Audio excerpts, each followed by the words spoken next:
എല്ലാ കൂട്ടുകാർക്കും പുതിയൊരു വീഡിയോയിലേക്ക് വീണ്ടും സ്വാഗതം. വെറും 2 സ്പൂൺ ഉഴുന്നുകൊണ്ട് 2 മണിക്കൂറിനുള്ളിൽ പൊങ്ങി വന്ന മാവ് കൊണ്ട് തയ്യാറാക്കിയെടുക്കാൻ പറ്റിയിട്ടുള്ള അടിപൊളി നല്ല സോഫ്റ്റ് ആയിട്ടുള്ള ഇഡ്ഡലിയുടെയും അപ്പത്തിൻ്റെയും റെസിപ്പിയുമായിട്ടാണ് ഇന്ന് ഞാൻ വന്നിട്ടുള്ളത്. ഒരേ മാവ് കൊണ്ട് നമുക്ക് പഞ്ഞി പോലത്തെ നല്ല സോഫ്റ്റ് ഇഡ്ഡലിയും നല്ല സോഫ്റ്റ് അപ്പവും തയ്യാറാക്കിയെടുക്കാൻ പറ്റും. അപ്പോൾ നമുക്ക് റെസിപ്പി കണ്ടു നോക്കാം. അതിനു വേണ്ടി ഞാനിതാ ഒരു പാത്രത്തിലേക്ക് 2 കപ്പോളം പച്ചരി ഇട്ട് കൊടുക്കുന്നുണ്ട്.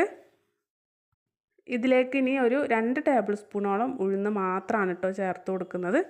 ഒരുപാട് ഉഴുന്നൊന്നും നമുക്കിതിലേക്ക് ആവശ്യമായിട്ടില്ല. 2 കപ്പ് പച്ചരിക്ക് 2 ടേബിൾ സ്പൂൺ ഉഴുന്ന് മാത്രം മതി. പിന്നെ ഇതിലേക്ക് കുറച്ച് വെള്ളമൊഴിച്ച് നല്ലപോലെ കഴുകിയതിന് ശേഷം ഒരു 4 മണിക്കൂർ ഞാൻ ഈ അരിയും ഉഴുന്നും കൂടെ ഒന്ന് കുതിരാനായിട്ട് മാറ്റി വെച്ചിരുന്നു. കുതിർത്തെടുത്ത അരിയും ഉഴുന്നും നമുക്കൊരു മിക്സി ജാറിലേക്ക് ഇട്ട് കൊടുക്കാം. കൂടെ തന്നെ ഇതിലേക്കൊരു 1/2 കപ്പോളം ചോറ് ചേർത്ത് കൊടുക്കുന്നുണ്ട്.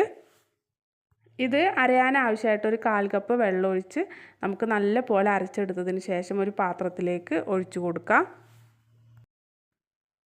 ഇനി രണ്ടാമത്തെ ട്രിപ്പ് അരി അരച്ചെടുക്കുമ്പോൾ നമുക്കിതിലേക്ക് വേറെ കുറച്ച് ചേരുവകൾ കൂടെ ചേർത്ത് കൊടുക്കാനുണ്ട്. ആദ്യം ഇതിലേക്ക് അരിയും ഉഴുന്നും ചേർത്ത് കൊടുക്കുന്നുണ്ട്. പിന്നെ ഇതിലേക്ക് ഒരു 1/4 കപ്പ് ചിരവിയ തേങ്ങയാണ് ചേർത്ത് കൊടുക്കുന്നത്.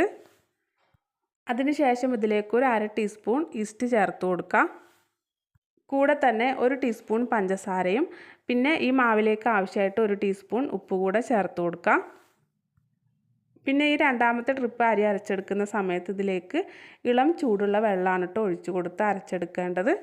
നമ്മൾ ഈസ്റ്റ് ചേർത്ത് കൊടുത്തതുകൊണ്ട് ഈസ്റ്റൊക്കെ പെട്ടെന്നൊന്ന് ആക്റ്റീവായി വരാൻ വേണ്ടിയിട്ടാണ് ഇതിൽ ചൂടുവെള്ളം ചേർത്ത് കൊടുത്തിട്ടുള്ളത്. ശേഷം നന്നായിട്ട് അരച്ചെടുത്ത് നമുക്കിത് പാത്രത്തിലേക്ക് ഒഴിച്ചു കൊടുക്കാം.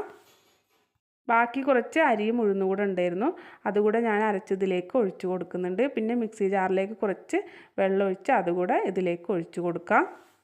ശേഷം തവി വെച്ച് നല്ല പോലെ ഒന്ന് മിക്സ് ചെയ്തെടുക്കണം. അപ്പോൾ നമ്മൾ ഇതിലേക്ക് ആവശ്യമായിട്ടുള്ള ഉപ്പൊക്കെ ഇപ്പം തന്നെ ചേർത്ത് കൊടുക്കണം. പൊങ്ങിക്കഴിഞ്ഞതിന് ശേഷം നമ്മളിത് ഒരുപാട് മിക്സ് ചെയ്തെടുക്കരുത്. അപ്പോൾ നമ്മുടെ ഇഡ്ഡലിയും അപ്പമൊക്കെ ഹാർഡായി പോവും. അപ്പോൾ ഈ ഒരു സമയത്ത് തന്നെ ഉപ്പൊക്കെ ചേർത്ത് കൊടുത്ത് നന്നായിട്ട് മിക്സ് ചെയ്തെടുക്കാം. ശേഷം ഒരു 2 മണിക്കൂർ നമുക്കിതൊന്ന് പൊങ്ങാനായിട്ട് മാറ്റി വയ്ക്കാം.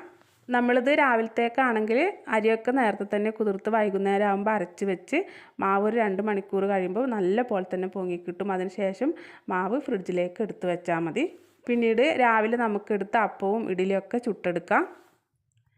ഇപ്പോൾ ഇതാ ഇത് കണ്ടില്ലേ, ഒരു 2 മണിക്കൂർ കൊണ്ട് തന്നെ നമ്മുടെ മാവൊക്കെ നല്ല പോലെ തന്നെ പൊങ്ങി വന്നിട്ടുണ്ട്. ഒരു 2 മണിക്കൂറിലധികമൊന്നും ഈ മാവ് പൊങ്ങാനായിട്ട് വെച്ച് കൊടുക്കരുത് കേട്ടോ. ഒരുപാട് സമയം വെച്ച് കൊടുക്കുമ്പോൾ മാവ് ഒരുപാട് പുളിച്ച് നമുക്ക് ഇഡ്ഡലിയും അപ്പമൊക്കെ കഴിക്കാനായിട്ട് അത്രയ്ക്കൊരു ടേസ്റ്റ് ഉണ്ടാവില്ല. പിന്നെ ആ ഈസ്റ്റിൻ്റെ ഒക്കെ ഒരു ടേസ്റ്റ് ഒരുപാട് മുന്നിട്ട് നിൽക്കുകയും ചെയ്യും. അപ്പോൾ ഒരു 2 മണിക്കൂർ മാത്രമൊക്കെ ഒന്ന് മാവ് പൊങ്ങാനായിട്ട് മാറ്റി വെച്ച് കൊടുത്താൽ മതി. ആ ഒരു സമയം കൊണ്ട് തന്നെ ഇതുപോലെ നന്നായിട്ട് പൊങ്ങി കിട്ടും കേട്ടോ. ഇപ്പോൾ നല്ല ചൂടുള്ള സമയമാണല്ലോ. പിന്നെ നമുക്കിത് നന്നായിട്ട് പൊങ്ങി വന്നു കഴിഞ്ഞാൽ ഇതുകൊണ്ട് ഇഡ്ഡലിയോ അപ്പമോ എന്ത് വേണമെങ്കിലും ചുട്ടെടുക്കാം. ഞാനിപ്പോൾ രണ്ടും ചുട്ട് കാണിക്കുന്നുണ്ട്. ആദ്യം നമുക്ക് ഇഡ്ഡലി ഉണ്ടാക്കിയെടുക്കാം. ഇഡ്ഡലി ചെമ്പിൽ വെള്ളമൊക്കെ തിളപ്പിക്കാൻ വെച്ച് കൊടുത്ത് അതിലേക്ക് തട്ടൊക്കെ വെച്ച് കൊടുത്ത് കുറച്ച് ഓയിലൊക്കെ ഒന്ന് തടവി കൊടുത്തിട്ടുണ്ട്. അതിന് ശേഷം നമുക്ക് മാവ് ഇതിലേക്ക് ഒഴിച്ചു കൊടുക്കാം. ഇഡ്ഡലി ഉണ്ടാക്കിയെടുക്കുമ്പം ഇഡ്ഡലി തട്ട ആദ്യം വെച്ച് കൊടുത്തൊന്ന് ചൂടാക്കി എടുത്തതിന് ശേഷം നമ്മൾ മാവ് കോരി ഒഴിച്ച് കൊടുക്കുകയാണെങ്കിൽ ഇഡ്ഡലി നല്ല പോലെ തന്നെ സോഫ്റ്റായി കിട്ടും കേട്ടോ.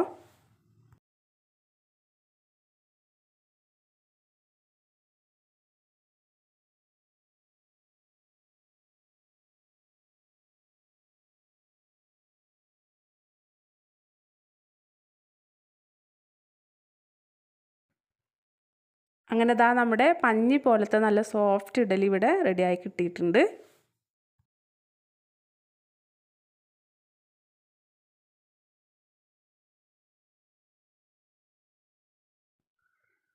ഇനി നമുക്ക് അപ്പം ചുട്ടെടുക്കാം. അതിന് വേണ്ടി ഒരു പാൻ ചൂടാക്കി അതിലേക്ക് ഒരു തവി മാവ് ഒഴിച്ച് നല്ല പോലെ ഒന്ന് പരത്തിയെടുക്കുന്നുണ്ട്. മാവ് ഇതുപോലെ നല്ല പോലെ ഹോൾസൊക്കെ ഒന്ന് വന്ന് കഴിയുമ്പോൾ നമുക്കിതൊന്ന് മൂടി വെച്ച് കൊടുക്കാം.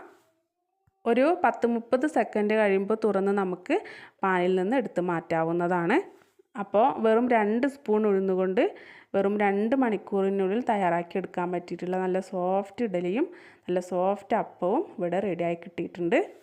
നല്ല ടേസ്റ്റി ആയിട്ടുള്ള ഇഡലിയും അപ്പവും ഒക്കെയാണ് കേട്ടോ. അപ്പോൾ എല്ലാവരും ഒന്ന് തയ്യാറാക്കി നോക്കണം. വീഡിയോ ഇഷ്ടപ്പെട്ട ലൈക്ക് ചെയ്യാൻ മറന്നു പോകരുത്. അടുത്ത നല്ലൊരു റെസിപ്പിയുമായി നമുക്ക് വീണ്ടും കാണാം.